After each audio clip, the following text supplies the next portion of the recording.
ഓരോ ദിവസവും മാധ്യമശ്രദ്ധ പിടിച്ചുപറ്റാനും മാധ്യമങ്ങളിൽ നിറഞ്ഞുനിന്ന് ജനശ്രദ്ധ നേടാനും നിർത്താതെ ആരോപണങ്ങൾ ഉന്നയിക്കുകയാണ് PV അൻവർ MLA. ഒരു ഘട്ടത്തിൽ പാർട്ടിയെ തള്ളിപ്പറയില്ല എന്ന് പറഞ്ഞിട്ടുണ്ടെങ്കിൽ പോലും CPMുമായുള്ള ബന്ധം PV അൻവർ ഉപേക്ഷിക്കുന്നതായി കാണാം.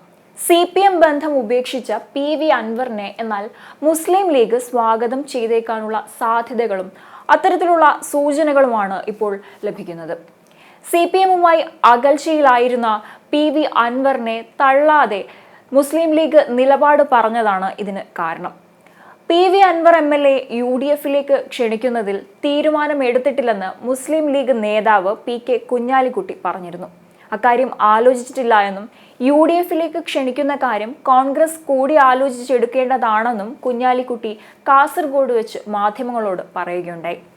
മുസ്ലിം ലീഗ് കാസർഗോഡ് ജില്ലാ നേതൃയോഗത്തിനെത്തിയപ്പോഴായിരുന്നു PK കുഞ്ഞാലിക്കുട്ടി മാധ്യമങ്ങളെ കണ്ടത്. അൻവർ ഉന്നയിച്ച ആരോപണങ്ങൾ ജനങ്ങളെ ബാധിക്കുന്നത് ആയതിനാൽ UDF ഗൗരവമായി ചർച്ച ചെയ്യുമെന്നും അദ്ദേഹം പറഞ്ഞു. പോലീസിനെതിരെ സീരിയസ് ആയ ആരോപണങ്ങളാണുള്ളത്. അൻവർ ഉന്നയിച്ച ആരോപണങ്ങളിൽ നിയമപരമായും പ്രക്ഷോഭ സമരങ്ങളിലൂടെയും നേരിടുമെന്നും മുസ്ലിം ലീഗ് നേതാവ് വ്യക്തമാക്കിയിരുന്നു. അൻവറിന്റെ യോഗത്തിൽ ആളുകൂടിയതിൽ തങ്ങൾക്ക് ഒരാശങ്കയും ഇല്ല എന്നും അദ്ദേഹം പറഞ്ഞു. കേരളത്തിൽ കഴിഞ്ഞ 10 കൊല്ലമായി നടക്കുന്നത് ദുർഭരണമാണെന്നും അത് അവസാനിപ്പിക്കേണ്ടതുണ്ട്. അതിന് ഒരേയൊരു വഴി UDFിനെ അധികാരത്തിലേറ്റുക എന്നതാണ്. UDF അധികാരത്തിൽ വന്നാൽ ഉമ്മൻചാണ്ടിയുടെ കാലത്തുണ്ടായതുപോലെ കേരളത്തിലെ എണ്ണപ്പെട്ട നല്ല സർക്കാർ തിരിച്ചു വരുമെന്നും PK കുഞ്ഞാലിക്കുട്ടി പറയുകയുണ്ടായി. PK കുഞ്ഞാലിക്കുട്ടിയുടെ വാക്കുകളിൽ നിന്ന് വ്യക്തമാകുന്നത് PV അൻവർ UDFിലേക്കോ മുസ്ലിം ലീഗിലേക്കോ നാളെ സ്വാഗതം ചെയ്യാനുള്ള സാധ്യതയുണ്ടെന്നാണ് രാഷ്ട്രീയ നിരീക്ഷകർ വിലയിരുത്തുന്നത്. എന്നാൽ UDFിലേക്കോ അല്ലെങ്കിൽ മുസ്ലിം ലീഗിലേക്കോ അദ്ദേഹം പോകുമോ എന്നതിനെക്കുറിച്ചുള്ള സ്ഥിരീകരണം നടത്താൻ ഇപ്പോഴും സാധിക്കില്ല. എന്നാൽ കുഞ്ഞാലിക്കുട്ടിയുടെ വാക്കുകൾ ഒരു മുന്നണി മാറ്റത്തിലേക്ക് PV അൻവറിനെ എത്തിക്കുമെന്ന തരത്തിലുള്ള സൂചനകൾ നൽകുന്നുണ്ട് എന്നാണ് വിലയിരുത്തപ്പെടുന്നത്. അല്ലെങ്കിൽ സ്വാഗതം ചെയ്യാൻ ലീഗ് തയ്യാറാകും എന്ന തരത്തിലുള്ള സൂചനകൾ നൽകുന്നുണ്ട് എന്നാണ് പാർട്ടി വൃത്തങ്ങൾ ഇപ്പോൾ പറയുന്നത്.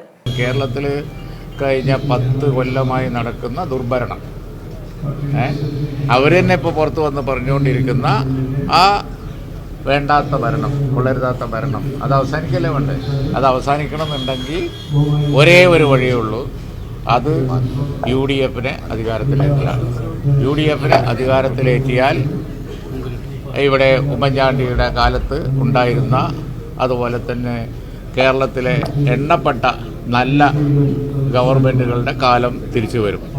അതാണ് ഇതിനൊക്കെയുള്ള സൊല്യൂഷൻ. അന്നൊന്നും ഇല്ലാത്ത കാര്യങ്ങളാണ് ഇന്നിപ്പോൾ നടക്കുന്നു എന്ന് പറഞ്ഞുകൊണ്ടിരിക്കുന്നത്. ഇത്തരം കാര്യങ്ങളൊന്നും ഒരു കാലത്തും കേരളത്തിൽ ഉണ്ടായിട്ടില്ല. പറയുന്നത് ആരായിരുന്നാലും ഇപ്പോൾ അവരുടെ കൂട്ടത്തിൽ ഉള്ള ആൾ പുറത്ത് വന്ന് ഇത്ര ഗൗരവത്തോടു കൂടി കാര്യങ്ങൾ പറയുമ്പോൾ ആ കാര്യങ്ങൾ ജനങ്ങളെ ബാധിക്കുന്ന വിഷയമാണ് എന്നുണ്ടെങ്കിൽ ഞങ്ങളത് സീരിയസ് ആയിട്ട് ചർച്ച ചെയ്യും. വളരെ ജനങ്ങളെ അങ്ങേയറ്റം ബാധിക്കുന്ന കാര്യങ്ങളാണ്. കാരണം പോലീസിൽ തന്നെ ഒരു വിഭാഗം മുതൽ കൊള്ളയടിക്കുന്നു, പണം വാങ്ങി അതൊരു വ്യവസായമാക്കി ഒരു കച്ചവടമാക്കി മാറ്റിയിരിക്കുന്നു എന്നുള്ള ആരോപണങ്ങൾ. അതുപോലെ തന്നെ പല കൊലക്കേസുകളും ബാക്കിയുള്ളതൊക്കെ പൂഴ്ത്തിവെക്കപ്പെടുന്നു എന്നൊക്കെയുള്ള ആരോപണങ്ങളാണ്. അത്തരം കാര്യങ്ങൾ UDF ചർച്ച ചെയ്യും. 4-ാം തീയതി അസംബ്ലി തുറക്കുകയാണ്. ഞങ്ങൾ UDF യോഗം ചേരുന്നുണ്ട്. UDF യോഗം ചേർന്നിട്ട് ഇപ്പോൾ ഈ പബ്ലിക്കായിട്ട് വന്ന വിഷയങ്ങൾ, പബ്ലിക്കിൽ വന്ന വിഷയങ്ങൾ വളരെ വിശദമായി ഞങ്ങൾ ചർച്ച ചെയ്യും. വളരെ വിശദമായി ചർച്ച ചെയ്തിട്ട് അതിൽ ചെയ്യേണ്ടത് ഞങ്ങൾ ചെയ്യും. പ്രക്ഷോഭം നടത്തേണ്ടത് പ്രക്ഷോഭം നടത്തും.